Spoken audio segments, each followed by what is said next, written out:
I can do a quick one. Just share my screen. Cool. So yeah, I went ahead and added a modal that when you click on one of these images on Gleam, creates a little ordinal form. That doesn't seem particularly exciting at face value, but the one thing you might note is that when you do click on one of these images in this markdown tile, these inputs are pre-populated, and you might be wondering where are we getting these values to pre-populate these inputs on my little embed demo website. Well, thanks to the power of Richard's message component, and as soon as I click the right stuff, you can see that these pieces of data or these values are actually coming straight from the query and are getting sent through via post message to the parent website. So something like this jacket has product name Carhartt men's heavyweight hooded, pullover sweatshirt, and retail price 68, SKU 73D. You can actually see that these same values are popping up right from the query. So yeah, I know a couple customers have been asking about sending data through the wire, like from a child page over to an embed parent page.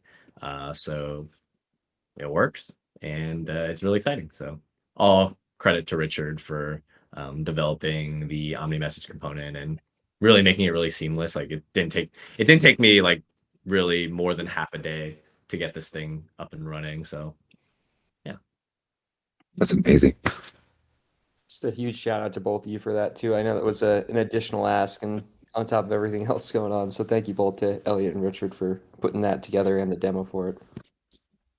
Elliot, it might be interesting to just show the markdown so you can see how it's actually used. Yeah, good call.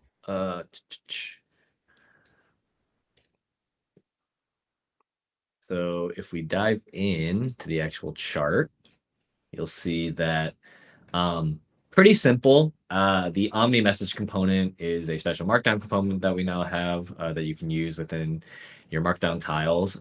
In this case, I'm wrapping an Omni message component around the div that encapsulates the image. So you'll see Omni message, and then if you scroll down, Omni message.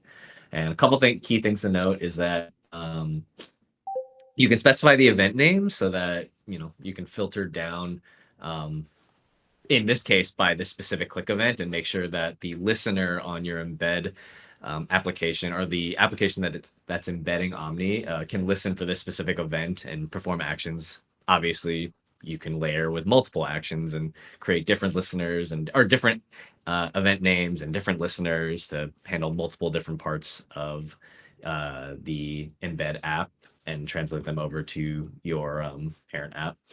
And one thing to note here is that the event data parameter right here or property here.